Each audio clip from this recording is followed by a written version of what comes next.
Subscribe करा संस्कार math club चॅनलला विविध स्पर्धा परीक्षांच्या गणित तयारीसाठी आणि सोबतच बाजूला असलेल्या बेल आयकॉनला सुद्धा प्रेस करा सर्वप्रथम नवनवीन गणित व्हिडिओ पाहण्यासाठी। नमस्कार मित्रांनो, 15 जुलै 2018 रोजी झालेल्या महा टीईटी 2018 परीक्षेच्या संच बी ची आपण उत्तर सूची इथे पाहणार आहोत। विषय इंग्रजी, प्रश्न क्रमांक 1 ते 30 चे स्पष्टीकरण आणि त्याची उत्तरे आपण इथे बघूयात। चला तर मग मित्रांनो सुरू करूयात।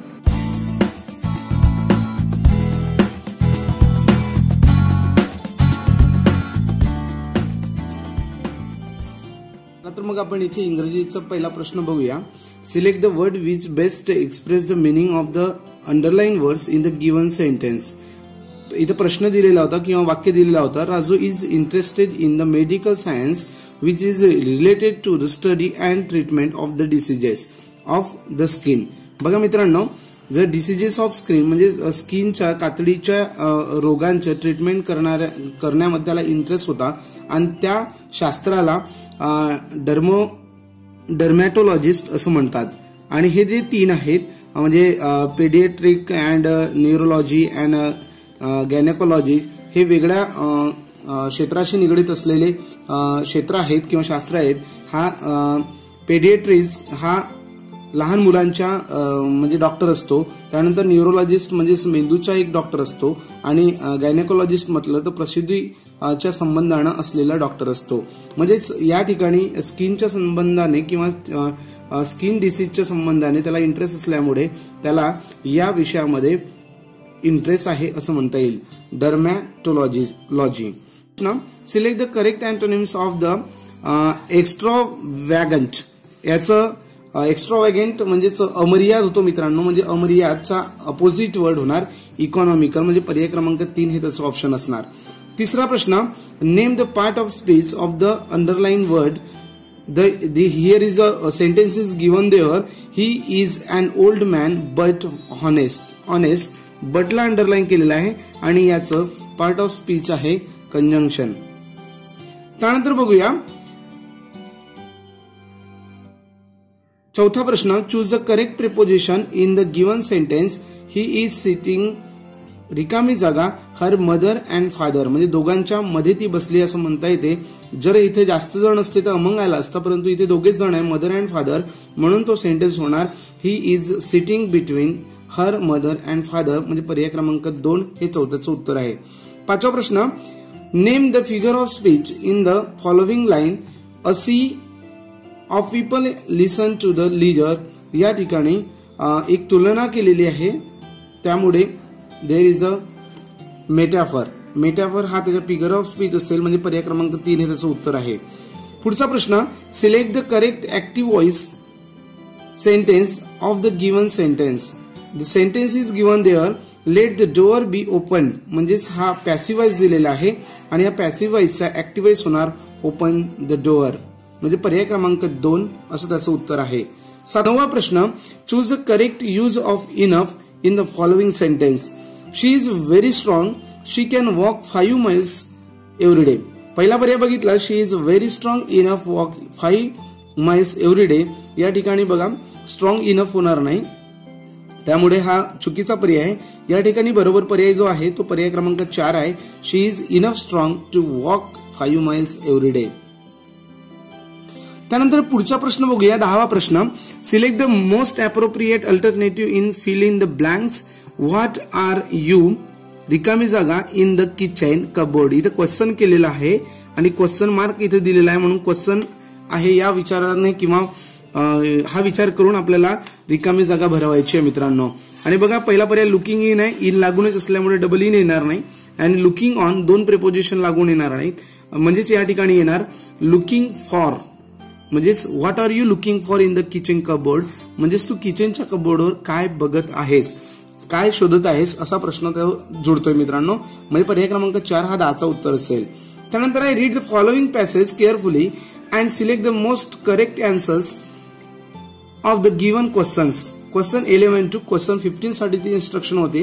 There is a passage is given there, near about the 6 or 7 lines are given there and we have to solve the question 11 to 15। बघा इथे 11 पासून आपल्याला 15 पर्यंतचे प्रश्न सोडवायचे आहेत। तर पहिला प्रश्न बघूया, हा काळजीपूर्वक किंवा प्रश्न सोडवत असताना उतारा काळजीपूर्वक वाचून घ्यावा. काही महत्वाचे पॉइंट सुद्धा अंडरलाईन करावे वाचता वाचता, जेणेकरून आपल्याला उतारा सोडवत असताना मग मराठीचा उतारा असो किंवा इंग्रजीचा उतारा असो तो सोडवत असताना आपल्याला अडचणी निर्माण होणार नाहीत. तर बघा, उतारा वाचल्यानंतर पहिला प्रश्न जर आपण घेतला तर old age is generally a depressing the period because याचा पर्याय येतो various organs of body functions less efficiency. म्हणजे त्याची कार्यक्षमता, ऑर्गनची कार्यक्षमता म्हणजेच आपल्या अवयवांची कार्यक्षमता, जे म्हातारे व्यक्ती असतात त्या म्हाताऱ्या व्यक्तींच्या कार्यक्षमता हळूहळू कमी होत जाते, लेस इफिशियन्सी. त्यानंतर 12वा प्रश्न, the strength of the bones can be increase by the exercise because it increase the amount of the blood pumps by the heart. म्हणजे पर्याय क्रमांक 1 हा 12चा उत्तर आहे. 13वा प्रश्न, the word excel means exhale म्हणजे जो आपण श्वास घेतो त्याला इनहेल म्हणतात आणि जो आपण श्वास सोडतो त्याला एक्सहेल म्हणतात, म्हणजेच ब्रीथ आउट असं त्याचा अर्थ होईल. पर्याय क्रमांक 2 हे त्याचं उत्तर आहे. 14वा प्रश्न, which one of the following statement is correct as per passage. Exercise delay, natural delay of old age problem increase due to exercise. Exercise increases the heartbeat which is dangerous and exercise creates stress which is harmful to bones. म्हणजेच बघा, या ठिकाणी आपल्याला create stress म्हणजे करतो आहे जेव्हा आपल्या हार्मफुलला म्हणजे आपल्या बोनला हार्मफुल्स असतात अशा ऍक्टिव्हिटीज पासून आपल्याला दूर करतो असं म्हटलेलं आहे. 15वा प्रश्न, the chest wall becomes tough and old age because the heart ability of pump blood do it drop about the 1%. म्हणजे पर्याय क्रमांक 1 हा 15चा उत्तर आहे. हा प्रश्न बघूया, choose the one which best expresses the meaning of the idioms underlines. His singing took the audience by storm. या ठिकाणी पर्याय क्रमांक 1 म्हणजे ही सिंगिंग मेड हॅप्पी या पद्धतीचा पर्याय त्या ठिकाणी लागतो. त्यानंतर 17वा प्रश्न बघूया की select the most appropriate alternative. आर्टिकलवर आधारित असलेला हा प्रश्न होता आणि या ठिकाणी जर विचार केलं तर आपल्याला तिसरा पर्याय हा योग्य पर्याय आहे मित्रांनो. पहिल्या याच्यात द लागतो म्हणजे the computer allow to deal with a lot of data quickly. पर्याय क्रमांक 3 हे त्याचं उत्तर आहे. Select the grammatically correct sentence from the given sentences. इथे पर्याय क्रमांक 1 हा बरोबर आहे की English is one of the most important language today. पर्याय 2 मध्ये इथे लँग्वेजेस दिलेले आहेत, पर्याय 3 मध्ये पण लँग्वेजेस आहेत आणि पर्याय 4 मध्ये पण लँग्वेजेस दिलेले आहेत. परंतु आपण इंग्लिश बद्दल जर विचार करतो तर इंग्लिश ही एकच लँग्वेज आहे म्हणून इंग्लिश इज लँग्वेज पाहिजे, लँग्वेजेस नाही. पुढे जर बघितलं तर 20वा प्रश्न, द क्राय ऑफ द गोट इज कॉल्ड. म्हणजे क्राय म्हणजे आवाज, तर गोटच्या आवाजाला काय म्हणतात. इथे पर्याय क्रमांक 4 येतो bleat. The cry of goat is bleat. 21वा प्रश्न, rearrange the given parts of sentence which are the labelled P, Q, R and S to make the most meaningful sentence. या ठिकाणी पर्याय क्रमांक 1 आहे मित्रांनो, म्हणजेच अगोदर Q, S, R, P. म्हणजेच बघा, Q म्हणजे and old king called Raja Raman ruled all his kingdom about 2000 years ago in the south India. म्हणजेच पर्याय क्रमांक 1 हे 21चं उत्तर आहे. 22चं उत्तर बघूया, find out the part of sentence which has an error. पहिला पर्याय, the young child from the international school sings a very sweet song on the stage yesterday. आणि चौथा पर्याय, नो एरर. या ठिकाणी पर्याय क्रमांक 1 मध्ये एरर आहे, तो म्हणजे यंग म्हणजे होतो मित्रांनो तरुण, आणि तरुण हा चाइल्ड राहू शकत नाही, तिथे स्मॉल चाइल्ड असं पाहिजे होतं, म्हणून पर्याय क्रमांक ए म्हणजेच पर्याय क्रमांक 1 हे त्याचं उत्तर आहे. त्यानंतर 23वा प्रश्न, identify the underlying clause in the given sentence is given there. It books as if it might rain. याचं कॉज आहे ऍडजेक्टिव्ह क्लॉज, म्हणजे पर्याय क्रमांक 2 हे त्याचं उत्तर आहे.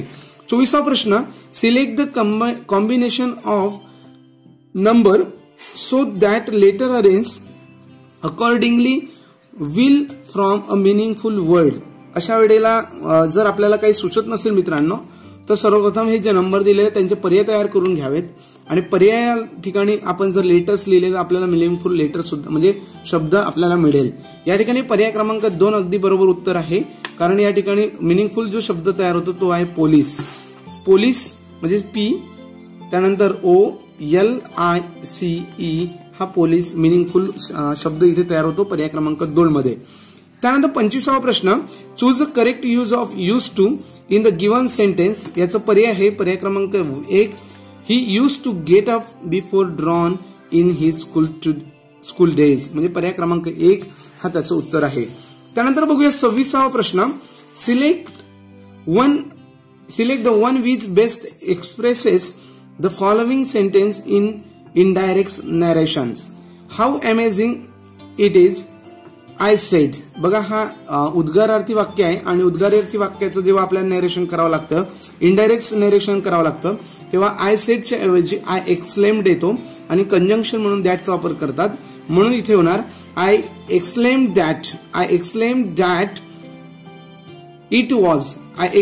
That it was very amazing. म्हणजेच या ठिकाणी पर्याय येणार इट वॉज व्हेरी अमेझिंग म्हणजे पर्याय क्रमांक 2. I exclaimed that it was very amazing म्हणजे हाऊच्या ठिकाणी व्हेरी येणार. या पद्धतीने पर्याय क्रमांक 2 हा योग्य उत्तर आहे. त्यानंतर 28वा प्रश्न, select the correct component sentence for the given sentence. He must work very hard to make for the lost time. या ठिकाणी पर्याय क्रमांक 1 हा अगदी योग्य पर्याय आहे. हे जो कंपाऊंड सेंटेन्स या ठिकाणी बनवलेला आहे. त्यानंतर बघूया 29वा प्रश्न, choose the correctly spelled word. या ठिकाणी सर्वात करेक्ट वर्ड आहे 4था पर्याय हिटेरोजिनियस. या पद्धतीचा हा जो शब्द आहे या शब्दाची स्पेलिंग अगदी योग्य आहे. त्यानंतर 30वा प्रश्न, select the word which is nearest the meaning of the underline word in the sentence. He was caught in heavy blizzard. आणि हेवी ब्लिझार्डचा अर्थ असा होतो snow storm with very strong winds. म्हणजे स्नो स्ट्रॉम म्हणजेच बर्फ पडणे विथ खूप वादळासह बर्फ पडणे याला ब्लिझार्ड असं म्हणतात. म्हणजे पर्याय क्रमांक 2 या ठिकाणी त्याचं उत्तर आहे. अशा पद्धतीने इंग्रजीचे आपण 1 ते 30 प्रश्नांचं स्पष्टीकरण इथं बघितलेलं आहे आणि त्यांची उत्तर सूची सुद्धा बघितलेली आहे. आजपर्यंत आपण आमच्या चॅनलला एवढं सपोर्ट करत आहात त्याबद्दल सर्वांचं खूप खूप धन्यवाद. आणि या चॅनलच्या माध्यमातून आपल्याला कुठल्याही स्पर्धा परीक्षा असोत त्याच परीक्षेच्या स्पष्टीकरण असेल किंवा त्या परीक्षेचे प्रश्न असतील त्या प्रश्नांचं स्पष्टीकरण देण्याचा इथे प्रयत्न नक्कीच केला जाईल. सर्वांचा एकदा खूप खूप या चॅनलतर्फे आभार आहे. धन्यवाद.